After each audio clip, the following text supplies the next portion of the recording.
Sir नमस्कार दोस्तों, मैं MBS इन्फॉर्मेशन से मैं उमर आलम। बहुत सारे लोग कहते हैं कि मोदी आया तो EVM आया, और रियली बात है, मोदी आया तो EVM नहीं, इसके पहले भी EVM से चुनाव हुआ। 1977 से EVM का चुनाव हुआ। जिस देश ने आविष्कार किया उस देश ने EVM पर बैंड लगा दिया, और 400 पार का जो नारा लगा रहे हैं, रियली बात है दोस्त।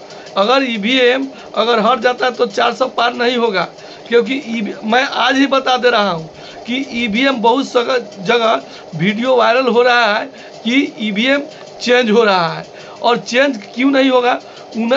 EVM चेंज होने की वजह से ही कोई अपना भविष्य कैसे बता सकता है कि मुझको 400 पार आ रहा है। तो 400 पार आने का रीज़न यही है कि EVM हो सकता है कि इस बार चेंज बहुत ज़्यादा होगा, क्योंकि जिसका लाठी उसकी भैंस, यानी इसलिए मैं कह रहा हूँ दोस्त, अभी सरकार में जो पार्टी है उसी का हर चीज़ है, निर्वाचन आयोग उसी का है, A to Z यानी जितने भी प्रशासन उन्हीं का है। लोकतंत्र तो कहने की बात है, क्योंकि इस बार अगर NDA गठबंधन अगर जीत जाता है तो लोकतंत्र क्या होता है इसका परिभाषा हमेशा के लिए ख़त्म हो जाएगा। मैं विशेष करके मैं EVM पर मैं बताना चाहता हूं कि EVM में किन किन देशों ने इसका बायकॉट कर दिया, नहीं कि बहिष्कार कर दिया। सबसे पहले अमेरिका, जो पूरा दुनिया का मास्टरमाइंड है, यानी कि पावरफुल देश है, अमेरिका हटा दिया, चीन हटा दिया, जापान हटा दिया, ऑस्ट्रेलिया हटा दिया, नीदरलैंड हटा दिया, इंग्लैंड हटा दिया, फ्रांस हटा दिया, जापान हटा दिया। इन सारे देशों में आज जो है, आप कहते हैं ना कि डिजिटल पूरा डिजिटल देश है, लेकिन वहाँ पर EVM से चुनाव नहीं होता है। और तब होता कहाँ है, आपको मैं बता दूं कि EVM से अब जो है छोटे छोटे देशों में, और एक ही महादेश है जो सबसे बड़ा देश है, क्या है, भारत में होता है। उसके बाद में भारत में, भूटान में, नेपाल में, मालदीव में, नामीबिया में, मिस्र में, इन सारे देशों में EVM से चुनाव होता है। और यहाँ क्यों होता है? क्योंकि इंडिया इन देशों को सपोर्ट करता है। इनको EVM जो मशीन जो है देता है, भूटान को देता है, नेपाल को देता है, मालदीव को देता है, और नामीबिया को देता है, और मिस्र को देता है। इन सारे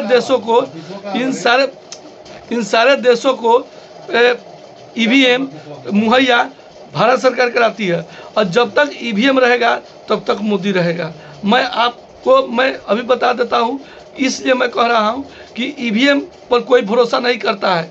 आज बड़े बड़े महाशक्ति देश जो है EVM को हटा दिया। EVM को इसलिए हटा दिया क्योंकि इलेक्ट्रॉनिक्स पे बहुत लोगों को हाफ विश्वास रहता है। हाफ विश्वास इसलिए रहता है, कब कैसे हैक कर लिया जाए ये कोई नहीं जानता है। तो अधिकांश हैक होता है, यहाँ तक कि बड़े बड़े पदाधिकारियों को ये सरकार ने हैक कर लिया है। आपको उम्मीद नहीं, आप कुछ दिन पहले देखे होंगे, कहाँ हरियाणा में चुनाव हुआ, सही को गलती और गलती को सही कर दिया। तो इसमें बहुत बड़ा बहस हुआ था। यहाँ तक नहीं, यहाँ के हिंदुस्तान के जितने भी बुद्धिजीवी लोग हैं, वो जो है EVM यानी कि इलेक्ट्रॉनिक वोटिंग मशीन को क्या कर रहा है, बहिष्कार कर रहा है। आप देखे होंगे जंतर मंतर यानी कि दिल्ली में, वहाँ पे बहिष्कार करते हुए किन को, जो यहाँ के संविधान का जो प्रवर्तक है, वकील, जितने भी वकील था, जज था, सारे जज ने, वकील ने, यानी EVM को बहिष्कार किया। लेकिन ये सरकार सुना नहीं, और इसीलिए मैं बता देता हूँ कि EVM सही नहीं है, और जो भी है बैलेट पेपर पर जो वोट होता है वही ओरिजिनल वोट होता है। चलिए धन्यवाद, मिलते हैं एक लंबे ब्रेक के बाद। जय हिंद, जय भारत।